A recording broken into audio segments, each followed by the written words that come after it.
भगवान की मधुराति मधुर बाल लीलाओं का श्रवण हम सब पूर्वाह्न में कर रहे थे। भगवान बाल सखाओं के साथ गोकुल के ब्रह्मांड घाट पर, यमुना जी के घाट पर खेल रहे थे। खेलते खेलते भगवान एकांत में पहुंचे और ब्रह्मांड घाट की मिट्टी का आस्वादन करने लगे। सखाओं ने देख लिया, मैया के निकट ले गए। कृष्णो मृदम भक्षितवान, श्री कृष्ण ने मिट्टी खाई, इति मात्रे निवेदयन, यह माता को निवेदित कर दिया।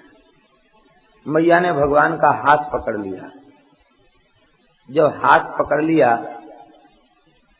तो यशोदा भय संभ्रांत प्रेक्षणाक्षम अभासत, यशोदा जी के भय के कारण ठाकुर जी के नेत्र नाचने लग गए, बहुत डर गए। मैया ने देखी कि लाला तो डर गयो, तो मैया ने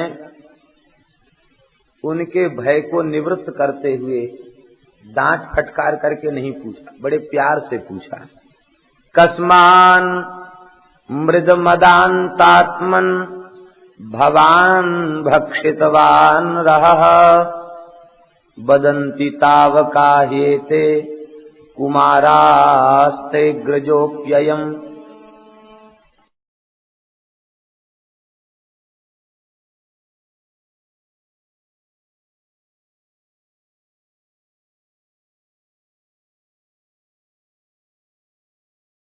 वैसे वर्तमान में ब्रज भाषा में तो आप शब्द नहीं है। आजकल के ज्यादा सभी लोग आप शब्द का उच्चारण करने लगे हैं। नहीं, ब्रज भाषा में अपने से बड़े को तुम कहते हैं और छोटे को तू कहते हैं। आप शब्द ब्रज में नहीं है, ब्रज भाषा में आप शब्द नहीं है। और ज्यादा आत्मीयता होगी तो तुम नहीं कहेंगे, फिर तू कहेंगे।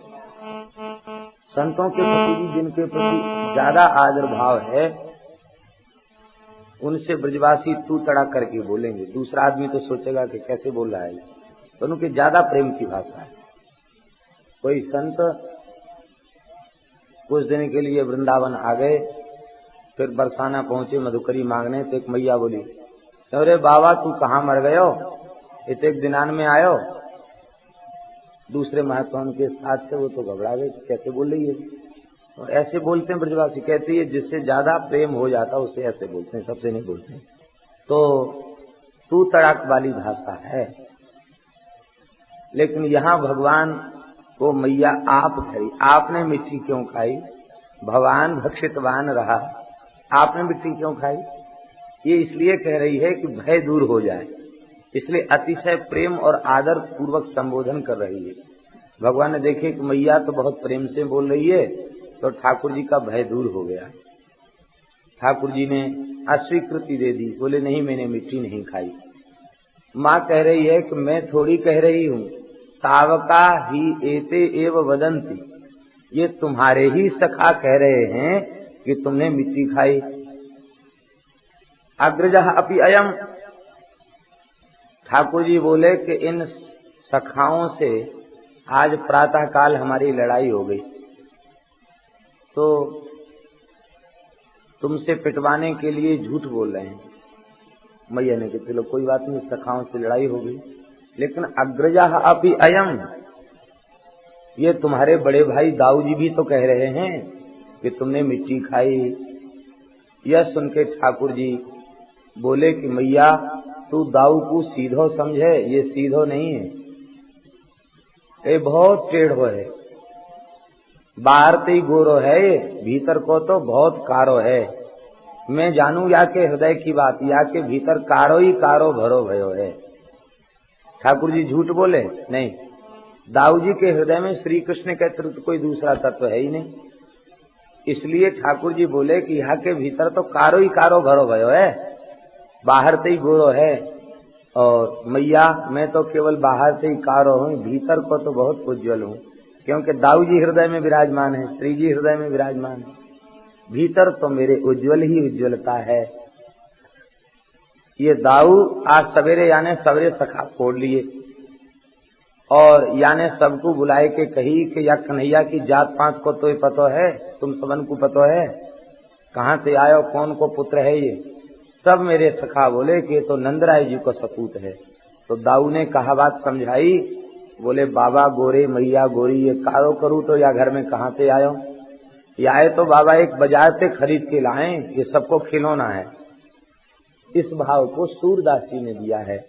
दाऊ मोहि मैया मोहे दाहू बहुत खिजायो, मोते कहत मोल को लीनो तू जसुमती कब जायो। इस भाव को सूरदासी ने भी इस भाव का स्मरण किया। मैया मोहे दाऊ बहुत खिजायो। ठाकुर जी ने सबको झूठा बना दिया। मैया बोले कि ठीक है, सब झूठ बोलते हैं, अब तुम सत्यवादी हरिश्चंद्र हो तो तुम ही बताओ सच्ची बात क्या है। ठाकुर जी बोले नाहं भक्षितवानंब सर्वे मिथ्याभिशंसिनः, यदि सत्य गिरस्तर्हि समक्षम पश्य मे मुखम। मैंने मिट्टी नहीं खाई, ये सब झूठ बोल रहे। सर्वे मिथ्याभिशंसिनः, मैंने मिट्टी नहीं खाई। और यदि तुम्हें हमारी बात पर विश्वास न हो, तुम इन्हीं की बात को सच मानती हो, तो समक्षम पश्य मे मुखम, मेरे मुख को देख लो। देखिए भगवान सत्य स्वरूप हैं। श्रीमद् भागवत के प्रारंभ में सत्यम परम धीमहि कहा गया, अंतिम में भी सत्यम परम धीमहि कहा गया, और गर्भस्तुति के प्रकरण में तो पुनः पुनः सत्य शब्द का आवर्तन करके सत्यात्मकम त्वाम शरणम प्रपन्नाः कह करके भगवान की स्तुति की गई। तो वह भगवान मिट्टी खाई फिर भी झूठ क्यों बोलते हैं, ऐसा यदि कोई संदेह करे तो भगवान की लीला यह बाल लीला है, इसमें इस प्रकार के संदेह का अवसर नहीं है।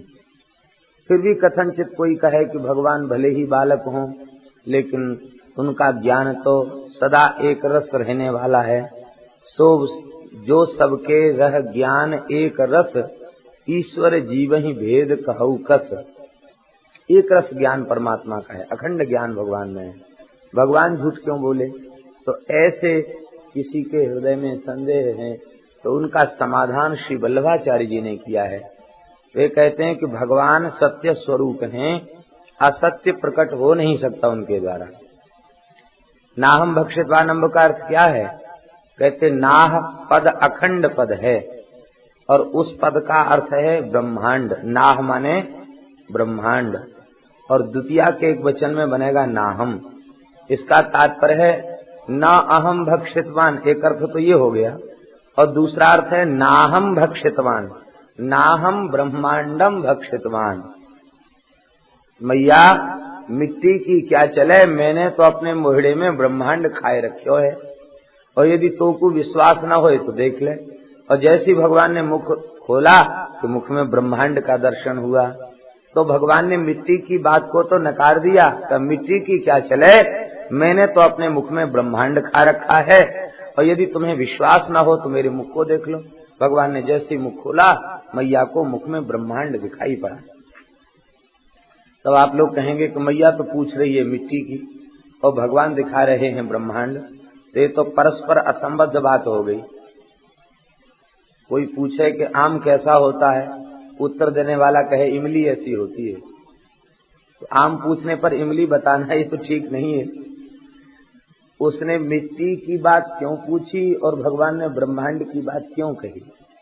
इसका एक ही कारण ये है कि मैया मिट्टी की बात सुनकर भयभीत है, कहीं बालक के शरीर में रोग उत्पन्न न हो जाए, इसने पता नहीं कितनी मिट्टी खा ली।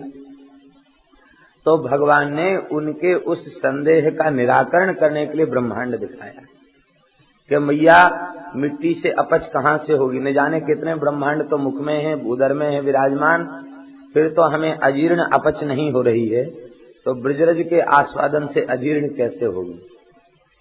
इसलिए ब्रह्मांड मुख में दिखाया। दूसरा ब्रह्मांड दिखाने का भाव ये है कि माँ ब्रजरज के एक कण में भी त्रिभुवन को मुक्त करने की सामर्थ्य है। ये समस्त जीव ब्रजरज प्राप्ति के लिए व्याकुल हो रहे थे, तो इनकी प्रार्थना को स्वीकार करके इन ब्रह्मांडगत जीवों को ब्रजरज दे करके हमने मुक्त किया है। इस प्रकार से भगवान ने मुख में ब्रह्मांड दिखाया। मैया विचार करने लगी, किम स्वप्न एतत् उत देव माया किंबा मदीयो बत बुद्धि मोह अथो अमुष्यैव ममार्भकस्य यः कश्चन उत्पत्तिक आत्मयोग। क्या स्वप्न है अथवा देव माया है अथवा हमारी कोई बुद्धि का मोह है, मैं सो रही हूँ अथवा जग रही हूँ, या मेरी बुद्धि में कोई मोह उपस्थित हो गया, यह क्या है। थोड़ी देर बाद वह विचार करने लगी कि अरे मैं भी इसके मुख के भीतर दिख रही हूँ, मेरा महल भी दिख रहा है, मेरा पति भी दिख रहा है और नंदात्मज भी इसके भीतर दिख रहा है, ये क्या विचित्र बात है।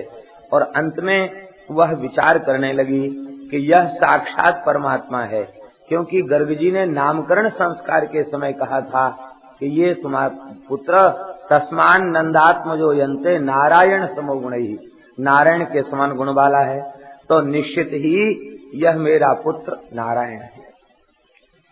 विचार करके निश्चय पर पहुंच गई। सुखदेव जी करें, इत्थम विदित तत्वायाम गोपिकायाम स ईश्वरः वैष्णवीं व्यतनोन्मायां पुत्र स्नेहमयीं विभुः। ये साक्षात परमात्मा हैं, इस बात को यशोदा जी समझ गईं और उन्हें याद आने लग गया कि जब स्तनंदय शिशु थे उस समय भी इन्होंने मुख में ब्रह्मांड का दर्शन कराया था। ये निश्चित ही ये परमात्मा है। गर्ग जी के वाक्यों का स्मरण हो आया और ये परमात्मा है, इस बात का बोध हो गया।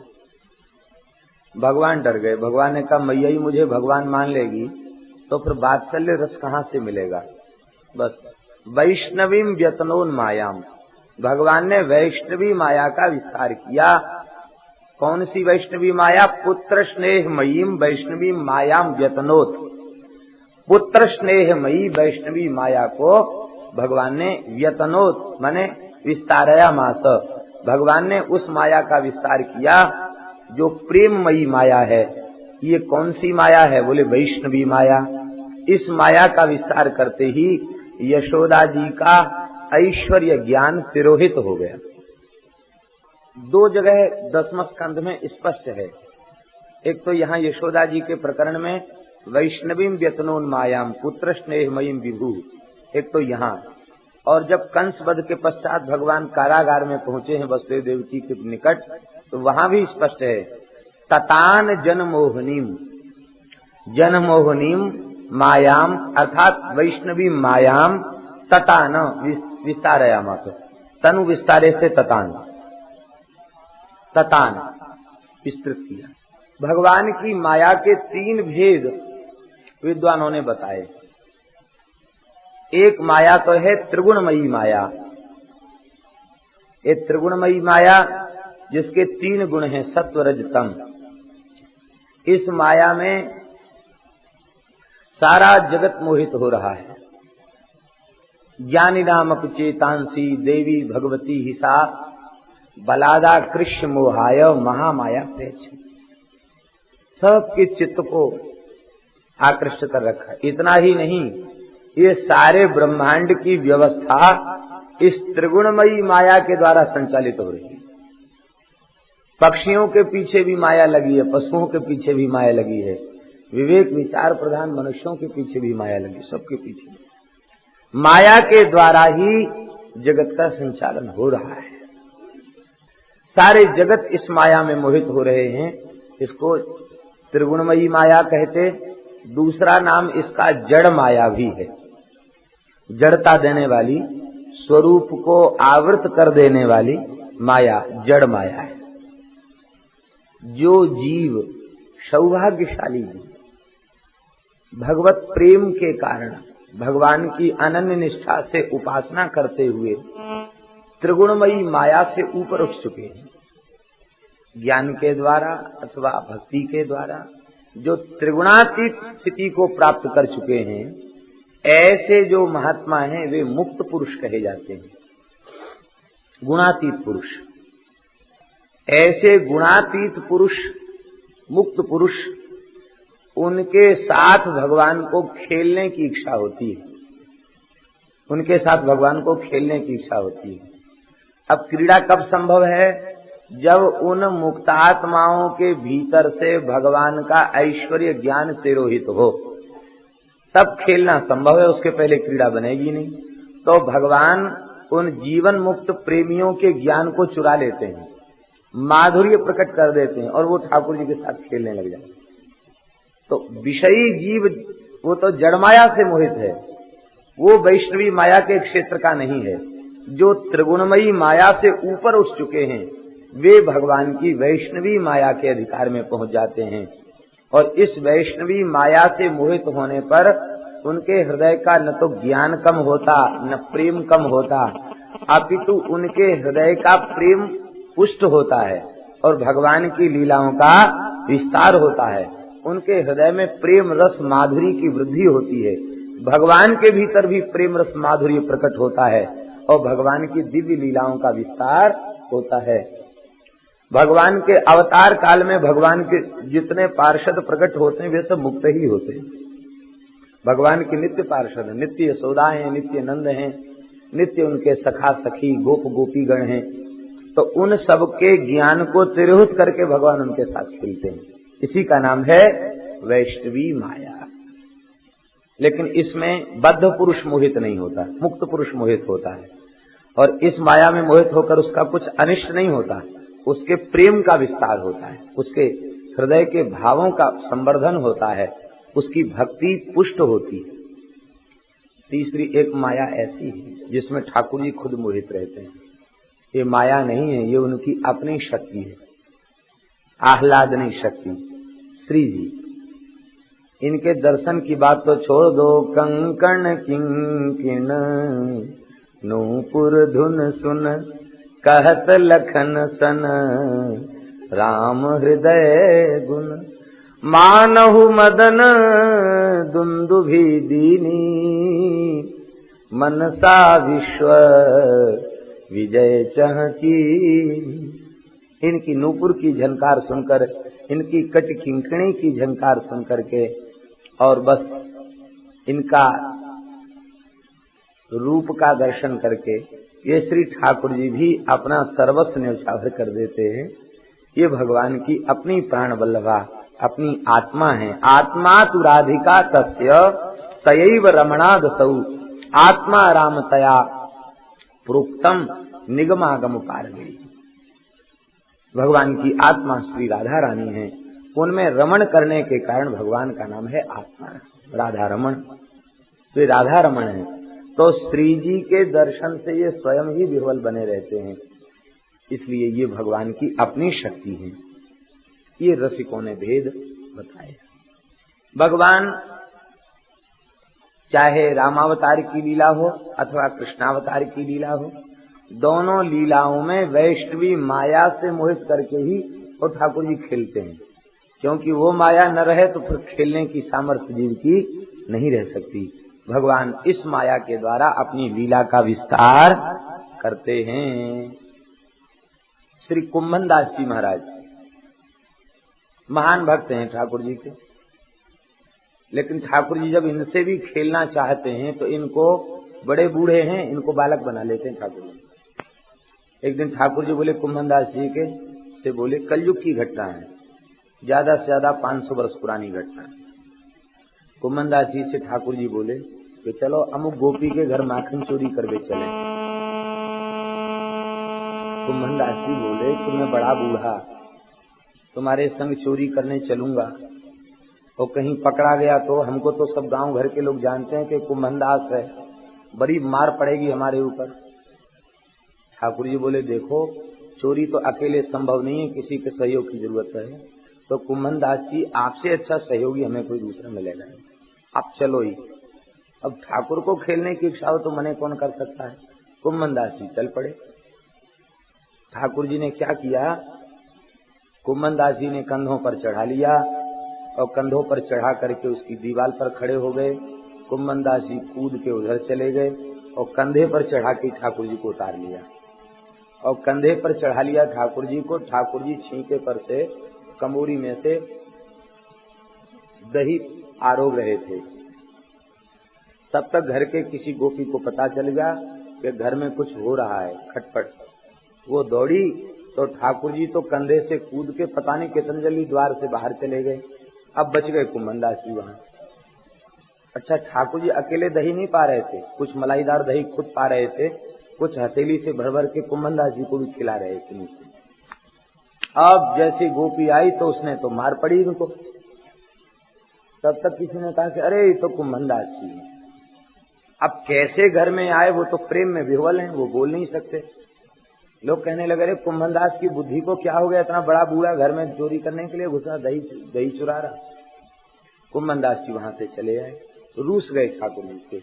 हम तो पहले मना कर रहे थे, हम सीधे साधे आदमी, हमको चोरी करने क्यों ले चल रहे। ठाकुर जी मनाने चले आए, बोले भाई देखो ऐसा है, एक आध लाठी लग भी गई गोपी की तो क्या अनिष्ट हो गया।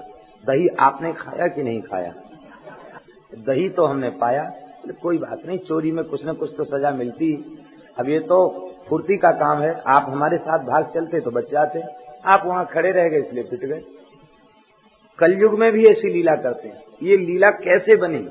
ये माधुर्य का विस्तार, ये जनमोहनी माया का विस्तार करके भगवान लीला। एक साथ दो भाव प्रकट होते हैं।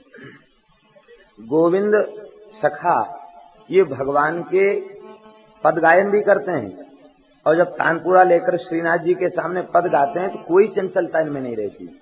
और जैसे ही वहां से उठते हैं और ठाकुर जी को खेलने की इच्छा होती है तो इनके उस दास्य भाव को भगवान तिरोहित कर देते हैं, सख्य भाव प्रकट कर देते हैं, चाहे जब खेलने पहुंच जाते हैं। एक बार तो गोविंद स्वामी ये आतरी गांव के थे, ब्रज में आतरी गांव है, आतरी गांव के थे, माता जी के साथ आगे जतिपुरा रहने लग गए। एक बार तो गोविंद शौच के लिए बैठे, कान पर जनेऊ चढ़ा हुआ है, तो श्रीनाथ जी आ गए सुबेरे सुबेरे, आंख मिड़ते मिड़ते ठाकुर जी आ गए, उबासी लेते हुए, चुटकी बजाते हुए। कहा गोविंद चलो नए खेल कूद के सुस्ती मिटाए लें। उन्होंने इशारा किया, आक का पेड़ होता ना, आक, तो आक के पेड़ के सारे शौच बैठे थे। इशारा किया कि हम शौच बैठे हैं, ये कोई खेलने का समय है? ब्राह्मण बालक है, मुंह नहीं बोल सकते, जनेऊ कान पर चढ़ा हुआ है। ठाकुर जी का अच्छो बड़ो कर्मकांडी बने, हमसे खेलेगो नहीं, देखे तू कैसे डुल्लाल करे, अब ही देखूं। एक कंकड़ उठाया फेंक दिया, बेचारों ने सहन कर लिया। दूसरा उठाया फिर फेंक दिया, और जब कंकड़ फेंकने लग गए तो वो भी सख्य रस में आ गए, वो आग के फल तोड़ तोड़ करके फेंकने लग गए। हो गया खेल चालू। वो खेलना चाहे तो शौच की स्थिति में भी खेल सकते हैं। मैया को बड़ी चिंता हो गई गोविंद सखा के कि ये इतनी देर से शौच गई, क्यों नहीं आई लौट के। जब मैया आई तब ठाकुर जी भगे, आप शौच करके आ। बोले इतनी देर कैसे लग गई? तो आपने कहा क्या करें, ये शुद्धि करने दे। तब तो हम तो भूल ही गए कि हम शौच कर रहे हैं, हम खेलने लग गए। अद्भुत अद्भुत लीला भगवान इनके साथ करते हैं। एक दिन की बात है, आन्योर ग्राम का एक बालक, भंगी का लड़का, इसका नाम था कान्हा। ये श्रीनाथ जी के मंदिर में गया और श्रीनाथ जी की बारी खिड़की से श्रीनाथ जी का दर्शन किया। चांदनी रात्रि है, ठाकुर जी के भीतर दीपक जल रहा है, ठाकुर जी का दर्शन हो रहा है। इसने कहा चलो यार खेलवे नहीं चलोगे? खेलवे चलो। ठाकुर जी इसके भोले भाव पर रीझ गए और इसके साथ ठाकुर जी नित्य ही खेलते थे इस बालक के साथ। एक दिन ठाकुर जी कान्हा के साथ गुल्ली डंडा खेल रहे थे। गुल्ली डंडा एक खेल होता है, अब तो बहुत कम हो गया। लकड़ी की एक ऐसी गुल्ली बनाते हैं, एक डंडा होता है, उसको फेंकते हैं, फिर डंडे से उस जगह को नापते हैं। ये गुल्ली डंडा का खेल, गुल्ली डंडा का खेल खेल रहे थे भगवान। तब तक गोविंद सखा आ गए। तो जैसे कोई डर जाए, किसी का संकोच करे, ऐसी भगवान डर गए, कहीं ये हमारे गोसाई जी से शिकायत न कर दें। तो ठाकुर जी ने आंख के इशारे से उस कान्हा को इशारा किया, जल्दी भाग जा अपने घर, ये शिकायत कर देगो मेरी। वो भाग गया। अब ठाकुर जी गुल्ली डंडा हाथ में लिए हैं, कहते चलो गोविंद खेलें। बोले हम ब्राह्मण बालक हैं, ऐसे तैसे के संग नहीं खेलते हैं।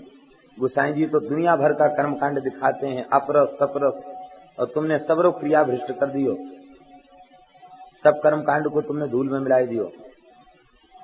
हम क्या मर गए, वही बालक खेलवे को मिले तुम्हें। अब हम गोसाई जी से कहेंगे हमने देख लिया।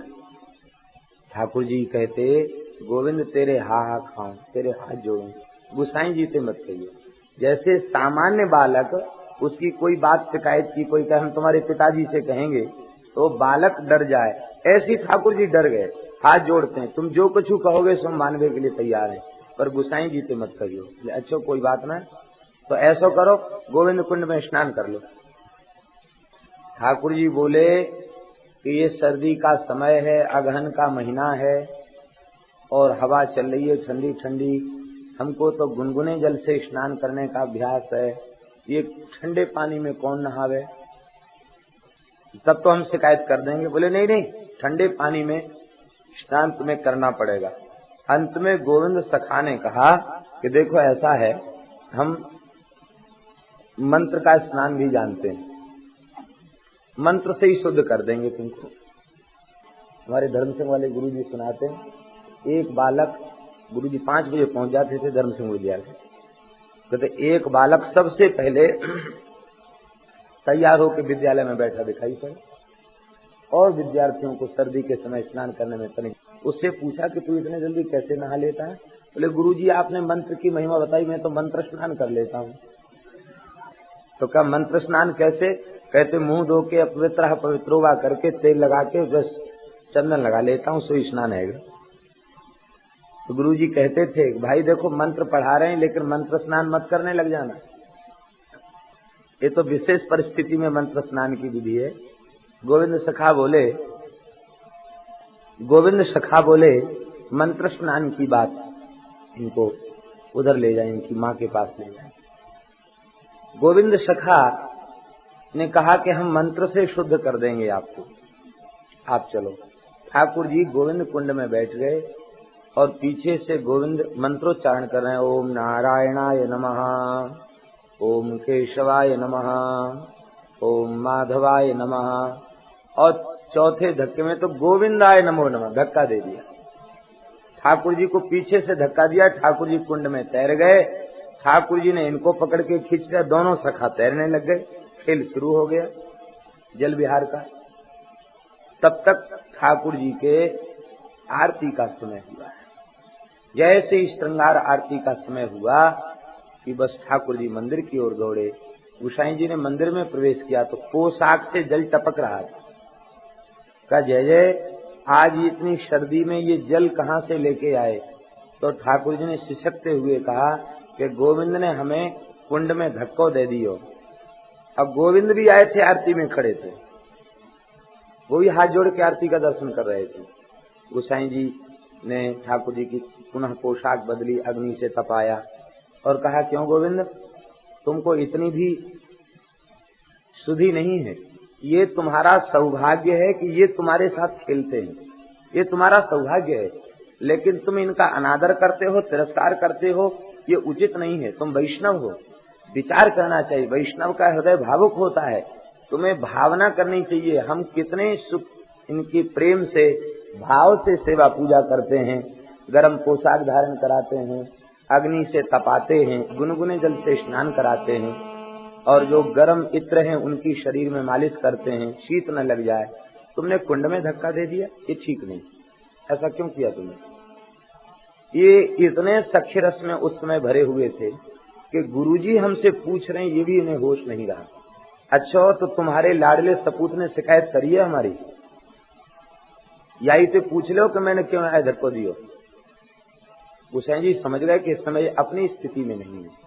गोसाई जी ने कहा कि प्रभु आपको क्यों धक्का दिया, आप बताएं। तो ठाकुर जी भीतर से ही बोल रहे हैं, कहते हम तो वहां खड़े थे, इसने पीछे से धक्का दे दिया। क्यों रे, झूठ बोला है, कबू न कबू तो मंदिर से बाहर निकलेगा, दाव ले लूंगा तो तेरे ऊपर से। गोसाई जी हंसने लगे, बोले अच्छा तुम ही बताओ क्या बात है। का देखो आप इतना आचार विचार मानते हो, और ये उसके संग खेल रहे थे, इसलिए हमने कहा भाई मंदिर की पवित्रता रहनी चाहिए, इसलिए हमने धक्का दे दिया। यह सुनकर गोसाई जी भाव विह्वल हो गए और उन्होंने कहा भाई देखो, हम तो केवल आपकी सेवा कर सकते हैं, मित्रों के झगड़े का फैसला हम नहीं कर सकते, इसलिए शिकायत हमसे मत करो, ये न्याय हमारे पास नहीं। एक बार किसी वैष्णव ने शिकायत किया, महाराज ये आपका शिष्य है गोविंद दास, और ये खड़े खड़े लवशंका कर रहे थे। बुलाया उन्होंने, बोले देखो वैष्णव को पवित्रता से रहना चाहिए, जल लेकर के लवशंका जाना चाहिए, तुम खड़े खड़े लवशंका क्यों कर रहे थे? देखो दूसरे लोग ऐसा देखेंगे तो वैष्णव की निंदा करेंगे, उपेक्षा होगी, ये ठीक नहीं है, ऐसा नहीं करना चाहिए। गोविंद बोले कि ये आचार विचार के नियम किसी ब्राह्मण के लिए, किसी वैष्णव के लिए, किसी साधु के लिए हैं कि किसी हाथी घोड़ा ऊंट के लिए हैं? गोसाई जी बोले हम समझे नहीं। बोले देखो जिस समय हम खड़े लवशंका कर रहे थे उस समय श्रीनाथ जी ने हमको घोड़ा बना रखा था, कंधे पर चढ़े थे, घोड़ा बना के कंधे पर बैठे थे। हमने कही जय जय सरकार बहुत देर खेलते होगी, लवशंका की इच्छा है तो आप उतर जाओ, मैं लवशंका करूं। तो ठाकुर जी ने वास्तव में कही कि कहूं घोड़ा सवार से ऐसे बोले कि तुम उतर जाओ मैं लवशंका करूंगा। घोड़ा सवार से नहीं बोलता कि तुम उतर जाओ मैं लवशंका करूंगा, ना हाथी बोलता ना घोड़ा बोलता।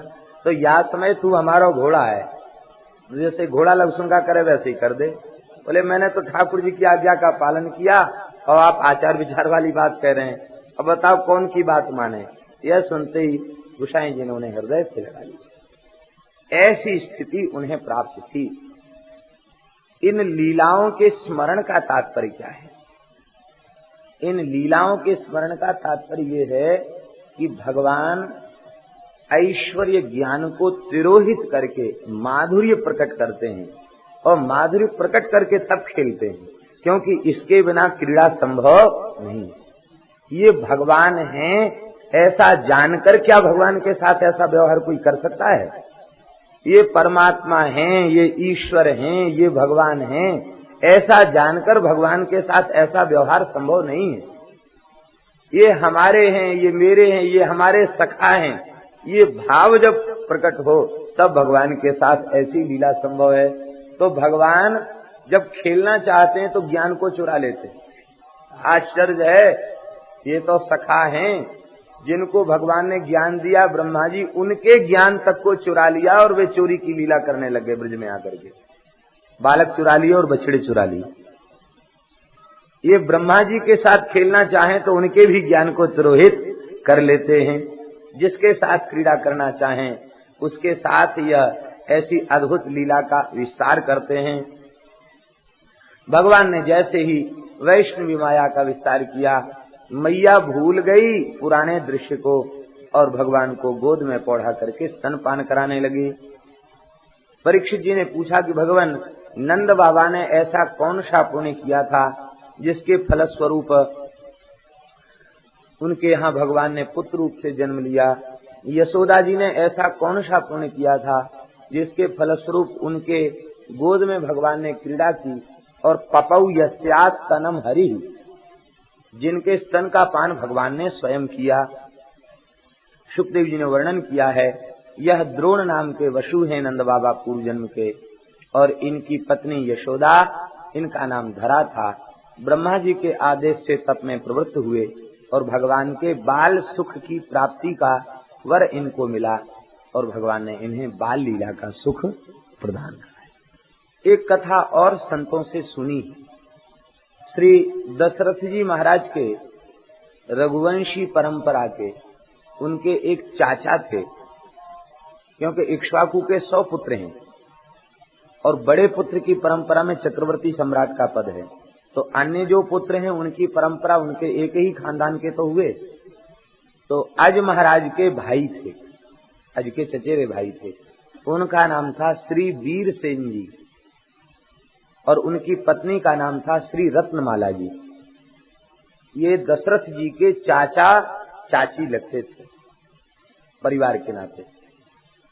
ये जो परिवार के लोग थे यही उच्च पदों पर विराजमान होकर के दशरथ जी के राज्य की व्यवस्था का में योगदान करते थे। तो एक दिन की बात है, वीरसेन जी महल में पधारे तो श्री दशरथ जी श्री रामभद्र को गोद में लेकर के विचरण कर रहे थे, घूम रहे थे। जैसे अपने चाचा को आया हुआ देखा तो श्री रामभद्र को गोद से नीचे खड़ा कर दिया और चाचा को प्रणाम किया। सवेरे सवेरे बेला में अपने चाचा को दशरथ जी ने प्रणाम किया और श्री रघुनाथ जी से कहा, रामभद्र बट बेटा देख, ये तेरे बाबा हैं और ये तेरी दादी हैं, इनको प्रणाम करो। तो श्री रघुनाथ जी ने अपने छोटे छोटे लाल लाल कर कमल से वीरसेन जी के चरण छुए, रत्नमाला जी के चरण छुए।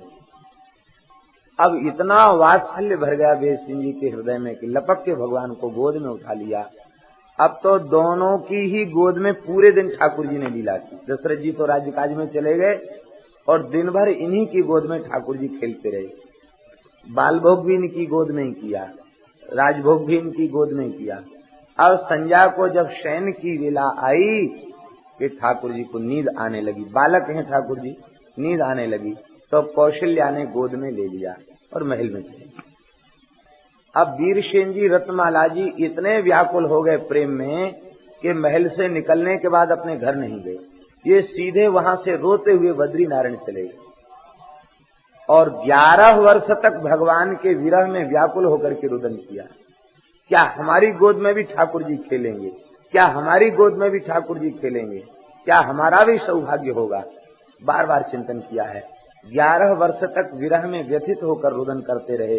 अंत में भगवान प्रकट भय हैं और भगवान ने कहा है, हे वीरसेन जी रत्नमाला जी, आप ही नंद यशोदा बन के प्रकट होंगे और आपकी गोद में हम अतिशय मधुराति मधुर लीलाएं करेंगे। तो बड़ी नटखट और मधुराति मधुर लीलाएं भगवान ने नंद यशोदा जी के गृह में की हैं। ऐसा भी चरित्र प्रसिद्ध है। श्री वृंदावन बिहारी लाल। पूज्य श्री रामानुज गुरु जी महाराज इस चरित्र को सुनाते थे और एक विशिष्ट चरित्र और सुनाते थे।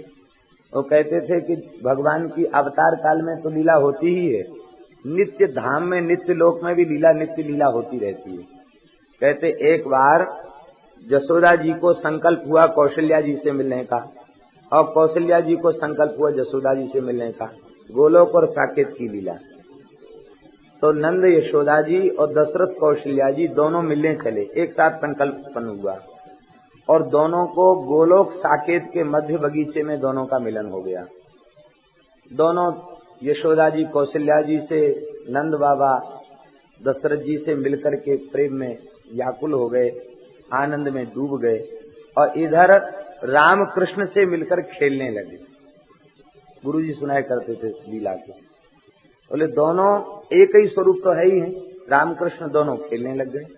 अब खेलते खेलते जब चलने की बारी भई तो लाला बदल गए।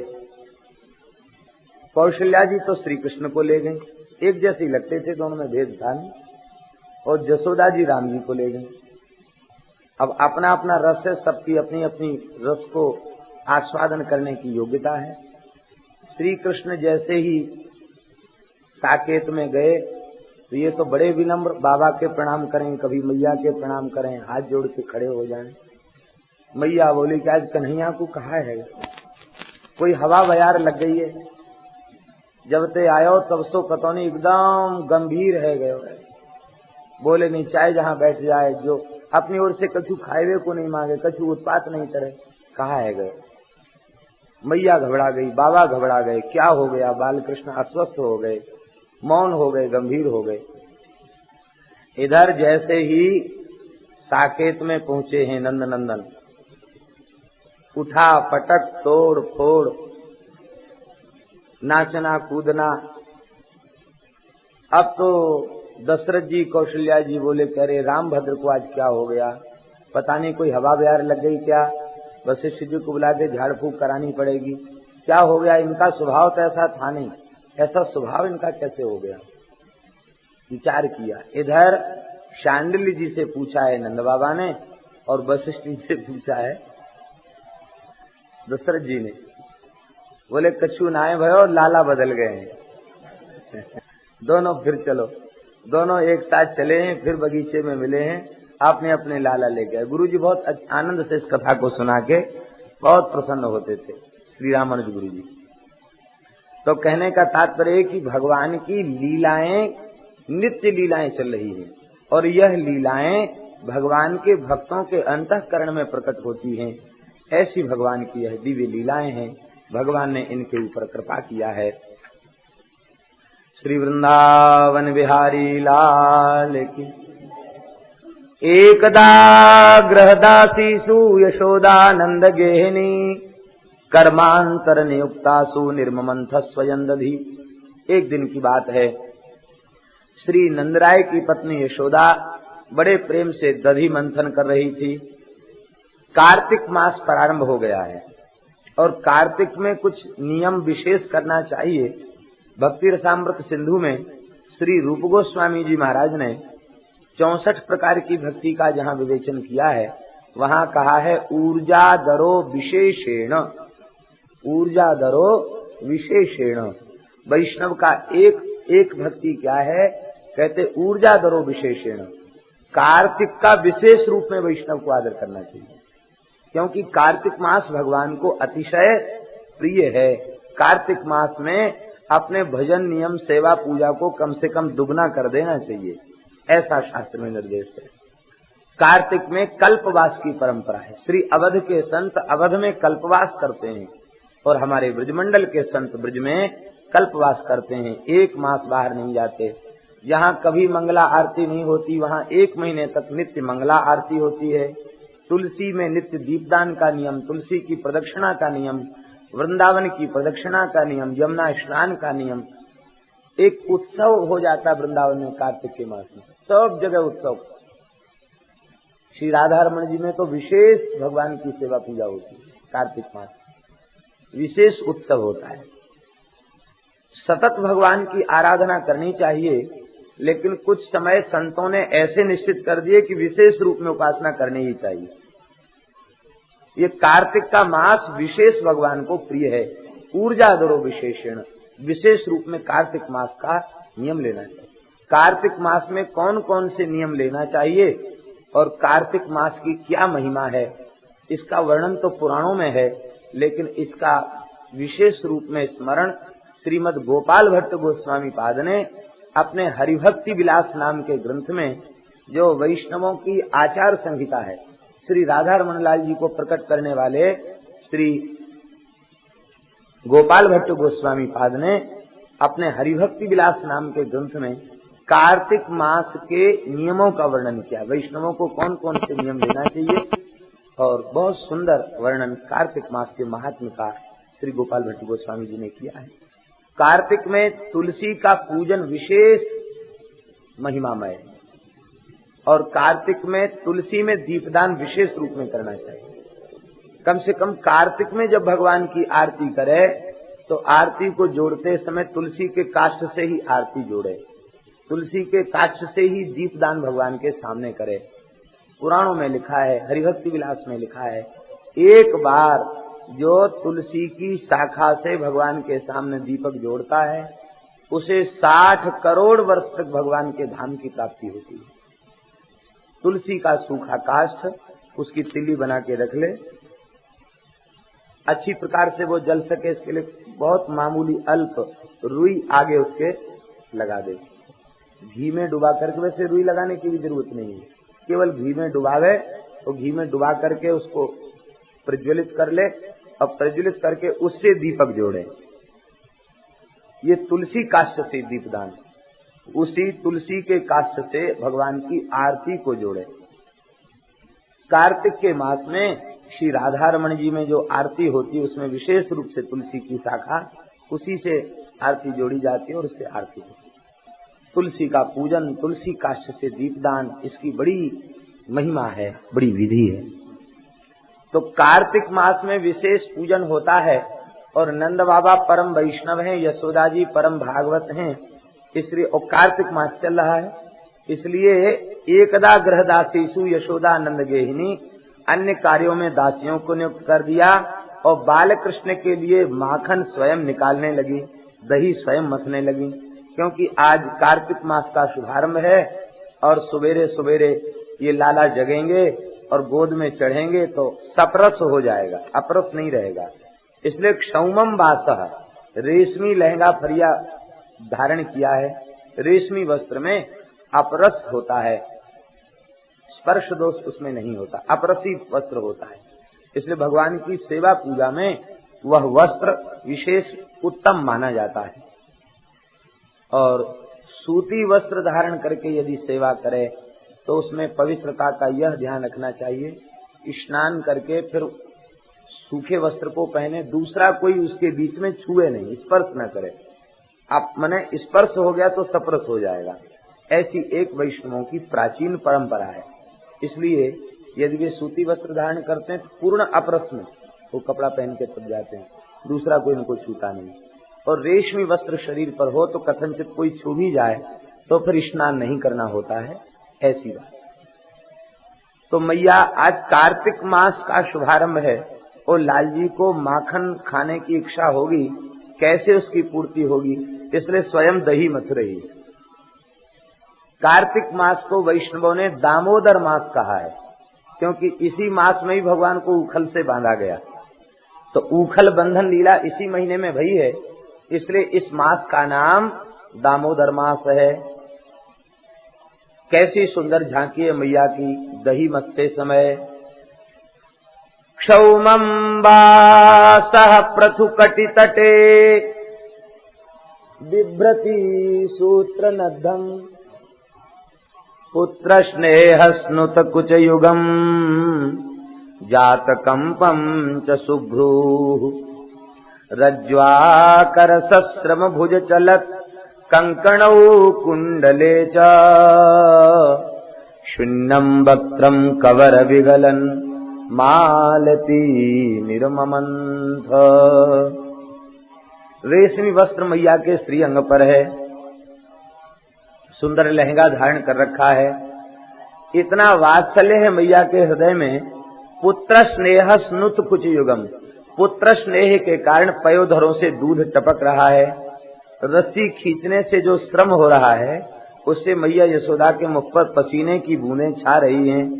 और वेणी में मालती के पुष्प गुथे हुए हैं, वे झरझर करके मैया के चरणों में गिर रहे हैं, मानो मैया के वात्सल्य पर रीझ करके वे पुष्प मैया की चरण रज वंदन कर रहे हों। देखो मालती विगलन एक साथ नहीं झर रहे हैं, क्रम से झर रहे हैं, एक एक करके झर रहे हैं, मानो वे पुष्प मैया का सहस्रार्चन कर रहे हो। एक सहस्रार्चन होता वैष्णवों में, 1000 तुलसी चढ़ाना, 1000 फूल चढ़ाना नाम ले लेकर के। तो क्रमशः बेणी से पुष्प झरकर चरणों में गिर रहे हैं, मानो वे यशोदा के सहस्रार्चन में प्रवृत्त हो रहे हों। ऐसी सुंदर शोभा हो रही है। मैया के प्रेम को देखकर भगवान इतने विह्वल हो गए कि बिना जगाए जग गए और सैया से उतर के आए। और मैया तो प्रेम में डूब करके बाल चरित्र गाती हुई दधी मथ रही है। और ठाकुर जी ने गृहीत्वा दधि मंथानम निषेधत प्रीति मावहन, मैया की मथानी पकड़ ली। जैसे ही मथानी पकड़ के ठाकुर जी बैठ गए, अब मथानी भारी हो गई, चलना मुश्किल हो गया। अब मैया ने नेत्र खोले तो देखा बालकृष्ण बैठे मथानी पकड़ के। दोनों अपने चरणों को मटकी के नीचे लगा रखा है और ऐसे करके मथानी पकड़ के बैठे। मैया बोली, कन्हैया तू जग गयो? अरे अभी तो रात है, सो जा। ठाकुर जी बोले, मैया भूख के मारे नींद नहीं आ रही, बड़ी जोरन की भूख लगी है। मैया बोली कि मैं जानूं तेरी भूख बड़ी कच्ची है, तो तेरी भूख की व्यवस्था में ही सवेरे से जुटी हूं पूजा पाठ छोड़ के। अभी माखन जब निकलेगा तो तुम माखन खा लेना, अभी जाओ सो जाओ, शयन करो। ठाकुर जी बोले, भूख के मारे नींद नहीं आवे मैया, एक बार मैंने कह दी तो नींद ना आवे भूख के मारे। का थोड़ा धैर्य तो धारण करो, माखन निकल जाएगा। ठाकुर जी बोले, न जाने कब निकलेगो माखन, कब तू खवावेगी, तब तक तो मैं भूख के मारे मर ही जाऊंगा। यह सुनती मैया व्याकुल हो गई। कन्हैया सवेरे सवेरे अमंगल की बात कहे, मरे तेरो दुश्मन, तू क्यों मरे, हमारो लाला तो 1000 वर्ष तक जीवित रहे। ऐसे कह के मैया ने गोद में ले लिया। कल कन्हैया ज्यादा भूख लगी है तो ले दूध पी ले। भगवान को बड़े प्रेम से दूध पिलाने लग गई। इधर भगवान दूध पी रहे हैं और उधर अंगीठी पर चढ़ा हुआ, चूल्हे पर चढ़ा हुआ दूध उफनने लग गया। दूध उफन करके अग्नि में गिरे तो अनिष्ट होता है, अशुभ होता है। इसलिए दूध को चढ़ाने के बाद वहां से जाना नहीं चाहिए। दूध को यत्न पूर्वक रक्षा करनी चाहिए दूध की, क्योंकि दुग्ध रत्न है। मैया दूध को उतारने के लिए दौड़ी। मैया के प्रेम में बाधा उत्पन्न हो गई ऐसा नहीं समझना चाहिए, क्योंकि वह दूध भी तो श्री कृष्ण के लिए ही है। इसलिए मैया दूध उतारने के लिए दौड़ी। और दूध के गिरने से बालक का अनिष्ट हो ये मैया को कहाँ सहन है, मंगल हो यही इष्ट है। इसलिए मैया दौड़ी। आप लोग कहेंगे दूध क्यों उफनने लग गया? दूध दुख के मारे उफनने लग गया। दूध ने विचार किया क्या सवेरे सवेरे ठाकुर जी मैया का दूध पी रहे हैं खूब डट के, हमको तो पिएंगे नहीं। जब हमको पिएंगे नहीं तो हमारा तो आग में ही गिर के जल जाना ठीक है। दुख के कारण वह गिरने के लिए तैयार हो गया। जिस वस्तु को श्री कृष्ण अंगीकार न करें वह वस्तु ही व्यर्थ है। अब मैया जैसी उतारने पहुंची है, ठाकुर जी ने विचार किया कि हम कुछ मैया को भी अपनी नटखट लीला दिखावें। एक पंसेरी उठाए के माट फोड़ दिया, दूध दही फैला दिया और श्री सुखदेव जी कहते हैं भित्वा मृषासुर दृश दस मना रहो जघास हयंगव मंतरंगता। फोड़ दी मटकी और फिर मृषाश्रु, मृषाश्रु माने झूठे आंसू, नकली आंसू। भीतर से दुख नहीं है, ऊपर से लीला कर रहे हैं और आंख में आंसू, नकली आंसू निकाल करके रोते हुए उखल पर चढ़ करके और मटकी से माखन के गोला निकाल निकाल करके बंदरों को खिलाने लग गए। इस तरह से भगवान लीला करने लगे। भगवान ने क्रोध क्यों किया, झूठा क्रोध क्यों किया? तो निर्वाणदायक क्रोध जाको। भगवान क्रोध नहीं करते। जब किसी को निर्वाण देना चाहते हैं तो कोप का अभिनय करते हैं। तो यमलार्जुन को भगवान को निर्वाण देना है, इसलिए कोप का अभिनय किया। और दूसरा भाव ये है कि मैया यशोदा कछु चिड़चिड़ी सी है गई। कोई गोपी आके भगवान की शिकायत करती तो उसे विश्वास नहीं होता, वो गोपियों को फटकार देती है। भगवान ने कहा ऐसी लीला करें कि मैया गोपियों को फटकारना बंद कर दे। जब हम ऐसी नटखट लीला घर में ही दिखाएंगे तो फिर मैया गोपियों की बात को सत्य मानेगी, उन मेरी भक्ताओं का तिरस्कार नहीं करेगी, वैष्णवापराध से बच जाएगी। इसलिए ठाकुर जी ने ऐसी लीला रची। मैया लौट के आई तो क्या देखती है कि दूध दही तो सब फैला पड़ा है, मक्खन के गोला तैर रहे हैं और उखल पर चढ़कर ठाकुर जी बंदरों को माखन खिला रहे हैं। अब तो मैया पहले तो हंसी और बाद में मैया को विचार आया कि अभी तो ये बालक है और बाद में इसकी जिठाई जब और अधिक बढ़ जाएगी तो यह सबको बुरा लगेगा, हमारे बालक की अपकीर्ति होगी। मैया बालकृष्ण को सुधारने की इच्छा से छड़ी लेकर के दौड़ी। मैया को छड़ी लेकर दौड़ते देखकर सुखदेव जी को भाव समाधि लग गई। बड़े बड़े देवता, ऋषि मुनि, महात्मा भगवान को चाहते हैं एक क्षण के लिए दर्शन हो जाए, पूजन हो जाए, और मैया छड़ी लेके दौड़ रही है पीछे। इस झांकी को दर्शन करके सुखदेव जी विह्वल हो गए। तामात्तयस्तिम प्रसमीक्ष सत्वरः ततोवरुह्याप ससार भीतवत् गोप्यन्वधावन्न यमापयोगिनाम् क्षमं प्रवेष्टुम तपसेरितं मनः। हे परीक्षित, भगवान डरे हुए की तरह भगवान भागने लग गए। हे परीक्षित, बड़े बड़े योगी तपस्या के द्वारा अपने मन को रजोगुण तमोगुण से शून्य बना करके अत्यंत सत्वमय बना देते हैं और ऐसे सूक्ष्म विशुद्ध चित्त के द्वारा भी भगवान में प्रवेश नहीं कर पाते, उस चित्त में भी भगवान को प्रवेश नहीं करा पाते, अर्थात उस चित्त के द्वारा भी भगवान को पकड़ नहीं पाते। और उन भगवान को लाठी लेकर पकड़ने मैया दौड़ रही है। झांकी का दर्शन करके सुखदेव जी विह्वल हैं। भागते भागते मैया थक गई। लेकिन ठाकुर जी पकड़ में नहीं है। अंत में मैया खड़ी हो गई। इसका तात्पर्य क्या है? इसका तात्पर्य है कि जब तक कोई भगवान के पीछे भागता है ना साधन के द्वारा, और यह अभिमान करता है कि हम तो इतना साधन करते हैं, हमें तो भगवान, हम अपने साधन के द्वारा भगवान को पकड़ ही लेंगे, तब तक ठाकुर जी भागते रहते हैं। और साधन परायण तो रहता है, लेकिन मैं साधन के द्वारा प्राप्त करूंगा यह भाव फिर नहीं रखता। साधन तो केवल कालक्षेप के लिए करता है। कालक्षेप का तात्पर्य है कि वैष्णव आखिर भजन नहीं करेगा, कीर्तन नहीं करेगा या पूजा नहीं करेगा तो क्या करेगा? अपने चित्त की वृत्ति को कहां लगाएगा?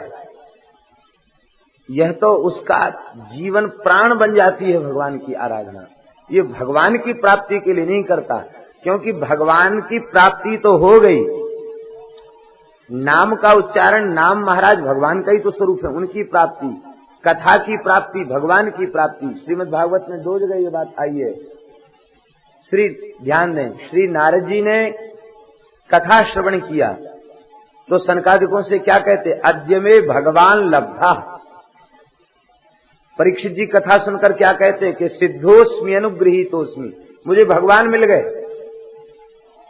कथा मतलब ठाकुर जी की प्राप्ति, ये ठाकुर जी विराजमान है, ये ठाकुर जी की प्रत्यक्ष प्राप्ति। अब जो भगवान की जो खेलने वाली लीला है वे हमारे साथ आकर के खेलें, यह प्राप्ति उनके ऊपर ही छोड़ देते हैं। और भगवान की निरंतर भगवान की लीला का चिंतन करते हुए, नाम का स्मरण करते हुए भगवान में प्रेम को प्रकट पुष्ट करते रहते हैं, अपने प्रेम का पोषण करते रहते हैं। इस प्रकार का भाव जब उनके भीतर से आ जाता है तो श्री ठाकुर जी उनके समक्ष आ जाते हैं। तो जब तक मैया यह विश्वास कर रही थी कि मैं दौड़कर पकड़ लूंगी, तब तक मैया भगवान को नहीं पकड़ सकी, और जब खड़ी हो गई तो ठाकुर जी भी खड़े हो गए।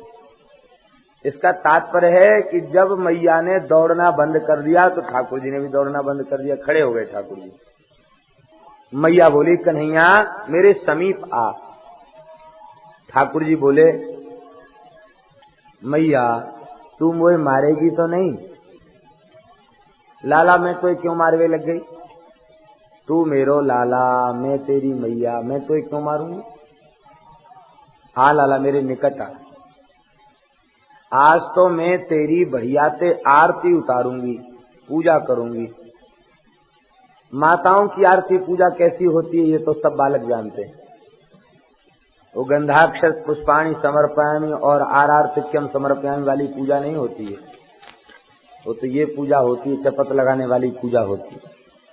ठाकुर जी ने विचार किया कि सेवा पूजा का अभ्यास तो हमारा बड़ा प्राचीन है, अनंत काल से हमारी पूजा हो रही है, तो चलें आज मैया की सेवा पूजा सही। जैसे ही निकट पहुंचे मैया ने हाथ पकड़ लिया। भगवान से अभी कुछ बोली नहीं है मैया, केवल भगवान ने मैया के हाथ में छड़ी देखी कि बस थर थर कांपने लग गए। कैसी झांकी है भगवान की। कृतागसं तं प्ररुदन्तमक्षिणी कषन्तमज्जन्मसणी स्वपाणिना उद्वीक्षमाणं भयविह्वलेक्षणं हस्ते गृहीत्वाभिशयन्त्यवागुरत्। अपराधी की तरह भगवान मुख लटका करके खड़े हैं। भगवान के कंजदल नेत्रों से अश्रु की धारा बह रही है, काजल घुल करके कपोलों पर आ रहा है। मशरणी स्वपाणिना अपने हाथ से उसको पोंछ रहे हैं, लाल लाल हथेली काली हो रही है। मैया ने देखा कि लाला ज्यादा डर गए हैं तो छड़ी को फेंक दिया। यहाँ श्री सुखदेव जी मैया का एक विशेषण दे रहे हैं, त्यक्त्वा यष्टिम सुतम भीतम विज्ञायार्भक वत्सला। अर्भक वत्सला, ऐसी लीला करने के बाद भी यशोदा के हृदय में अर्भक वत्सला, श्री कृष्ण के प्रति भारी प्रेम है, भारी वात्सल्य है। ये अर्भक वत्सला कहकर ये बता रहे हैं कि ये कठोरता केवल दिखावटी है, भीतर से मैया के हृदय में अपार प्रेम भरा हुआ है। मैया ने हाथ पकड़ के कहा, कन्हैया देख, छड़ी तो मैंने फेंक दी है, पर देख जो जा उखल पे चढ़ के तने बांदरन को माखन खवायो ना, वाई उखल से आज में तो ही बांधूंगी। उखल से क्यों बांधूंगी? क्योंकि ये तेरी चोरी में सहयोगी है, इसलिए इसी से बांधूंगी। उखल से आज तो ही बांधूंगी, और नहीं तो तू कान पकड़ के क्षमा मांग ले कि बस आज के बाद ऐसी नटखट लीला नहीं करूंगा। ठाकुर जी रो तो रहे, लेकिन भगवान क्षमा नहीं मांगते। क्यों? ऐसी ही लीलाएं करने के लिए तो भगवान आए हैं, तो कैसे कह दें कि हम लीला नहीं करेंगे। अब तो मैया ने उखल से बांधने का विचार किया। जिस रस्सी को लेती है, कमर में लपेटती है, रस्सी 2 अंगुल छोटी पड़ जाती है। ये 2 अंगुल छोटी क्या है?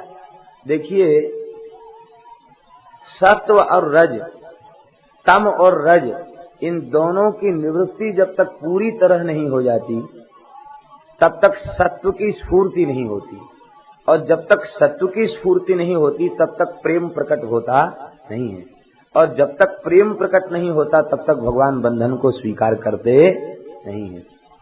यद्यपि मैया त्रिगुण में नहीं है, वो ऊपर उठी भई है, क्योंकि भगवान उसके साथ प्रकट होकर लीला कर रहे हैं, लेकिन साधकों को शिक्षा देने के लिए भगवान ऐसी लीला दिखा रहे हैं। अभी मैया में 2 भाव हैं, बांध दूंगी ये रजोगुण है क्रिया, और दंड देकर सुधार दूंगी ये भाव है, दंड देने की भावना, ये तमोगुण। अब मैया बांधते बांधते थक गई, शिथिल हो गई मैया, तो ठाकुर जी स्वयं ठाकुर जी ने बंधन को स्वीकार कर लिया। श्री सुखदेव जी कहते हैं, परीक्षित न चांतर न बहिर्यश्च न पूर्वम नापि चापरम पूर्वापरम बहिश्चांतर जगतो यो जगत्यः।